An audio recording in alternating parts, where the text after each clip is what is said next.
Hey, white people. How y'all doing? Thanks for having me here. I mean that sincerely. Where are all my daddies at? Okay, all right. Where are my white daddies at? Let me make some noise because I can't see you. I can't hear you. Okay. All right, cool. Where are my black daddies? That's a shame. Where are my Latino daddies? Did you invite me? Sweetie baby, I don't know nothing about black and Latino people. That's all my peeps. But you know, the black people will be here soon. They just late. The Asian people, I don't know what's up with them. Where are my Asian daddies at? Any Asian daddies in the house? All right, good. I'm glad that you guys are here because, like, you know what? My name's PIP LILLY, and I'm telling you truthfully, I preach just the school of love and diversity. I think there should be diversity and love everywhere. We live in such a diverse country. We're so lucky to have all the different types that we have. And in our gay community, sometimes we're not always as open-armed as we should be towards others, even within our own community. And I say that as a gay person of color. But it don't matter what color you are. It doesn't matter what letter you have, LGBTQI, whatever the fuck, I don't give a shit. You come with me with love, I'm gonna come at you with love, alright? So, gay, alright? There's my friend Matt Crabtree right there, right? He's actually coined that word gay, yay. I love that word, gay, yay. Y'all can start using that hashtag, gay, yay. But sometimes, when it comes to diversity, we give a nay, a gay nay. So don't be a gay nay, be a gay yay, okay? So here's a couple of words I'm going to introduce into you all's lexicon, actually, since we're talking about diversity tonight. You know, we like to put everyone in a box. We have our twinks, we have our otters, we have our daddies, we have our bears, our cubs, all that shit, right? So I've been working on a few for a couple of years. So there's twink. We all know what a twink is, a young gay person. But if you are a black gay person, I've been trying to get this going for 30 years now, but you could be called a blink. So next time you see a black twinkle, hey, you are one fine ass blink. A Latino person would obviously be a link. If you are Asian, Pacific Islander, you can call them a pink. Native American, they can be a nank. Hey, sweetie, that's a good one, nank. It ain't gonna come up that often, so don't worry. It also works for the daddies as well. Black daddy is a blatty. A Latino daddy's a laddie. Asian Pacific Islander is a pity. I say a pity because a patty just sounds racist for some reason. So I'm just gonna stick with a pity. So diversity, I love daddies, by the way. I love this topic. As a matter of fact, you guys probably see these envelopes in my hand. 3 weeks ago is when Ian is fine, right? Yeah. So right now, I'm so horny. And you all are not helping, by the way. I fucking love daddies. Older men have been chasing me since I was a teenager, and I'm in my 40s now, so I'm slower, so you can catch me.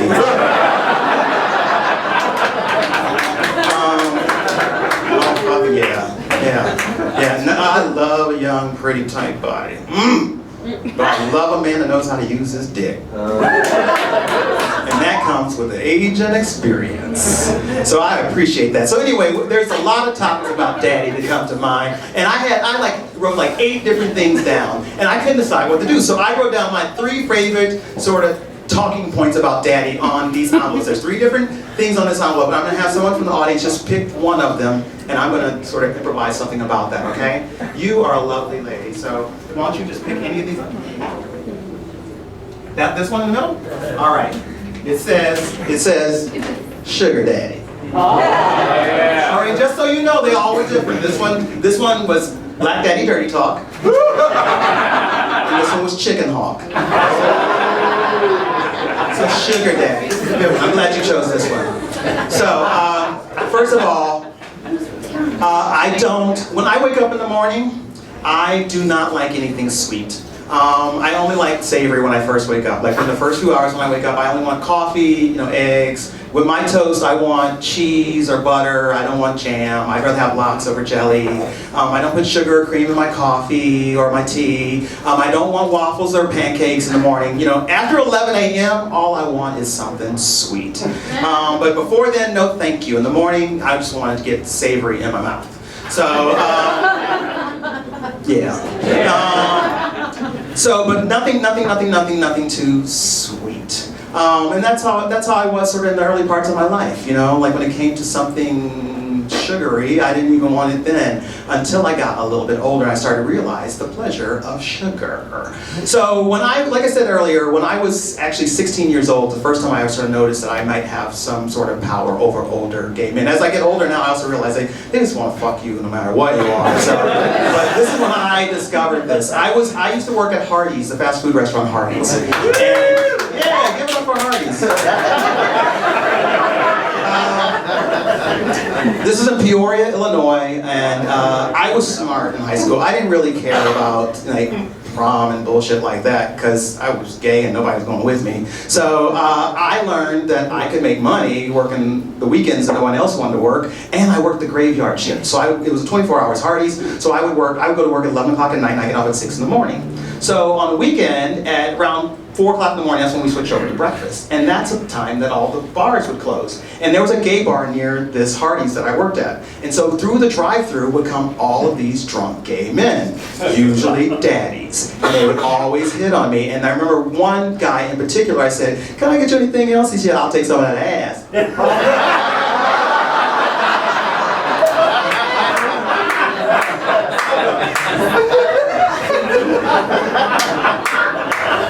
Okay. I didn't know how to take that. I was like, oh. We just have tater tots. So, you know, I let that go. But you know, cut to now, I'm older, I'm drinking age, I'm in Chicago now, I'm in a big city, and I go out, and I'm going out with a friend of mine, and he takes me to a bar in Chicago. Anybody here from Chicago?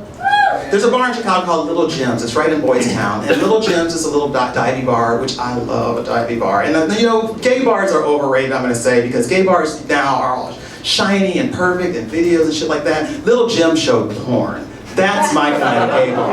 Because you go to another bar, they can play the Madonna videos and Lady Gaga and stuff like that. And that's great. You know, all that really is a really nice bar with a gay clientele. But when you walk into a bar and you see another man licking another man's asshole, you know it's a gay bar. That's my kind of bar. So I would go to Little Jim's, and the clientele was older, and I was like 22, 23, and these motherfuckers was buying me drinks. And I'm like, oh, I like the daddies. I like the daddies very much. Because here's the thing, I was going to fuck them anyway. I was only 2 drinks away from fucking anybody. And they helped push me along, so I was down with that. When I found out these motherfuckers will buy me shit because I'm young and my ass is tight. That is a win-win situation. So I started dating up. You know, why should I date somebody my age? She ain't got no money.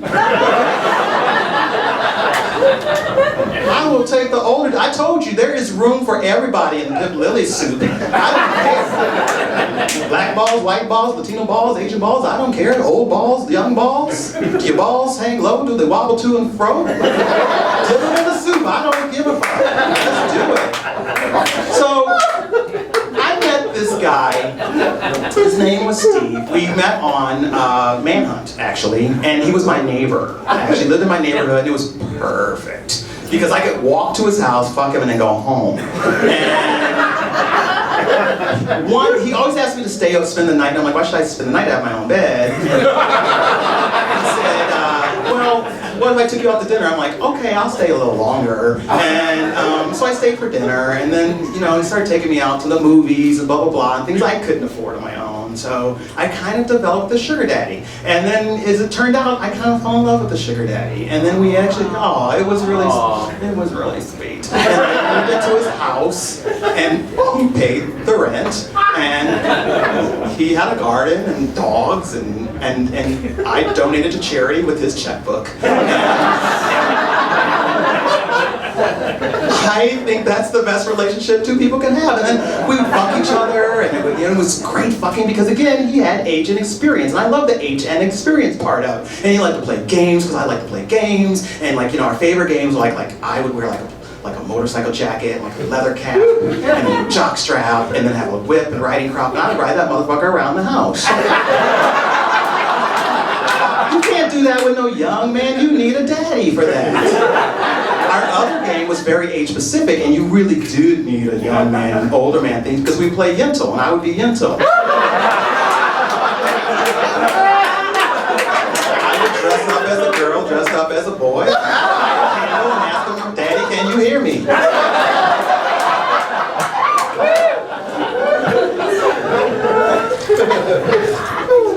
Sadly, that relationship broke up. Oh, it happens, but that's okay. I wouldn't be here today if it hadn't been for that. That's when I decided to move to California.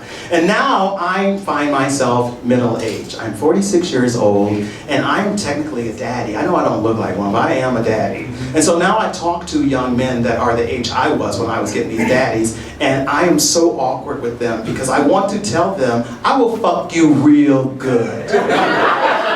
I have been fucking since you were born. I know tricks you ain't heard of yet.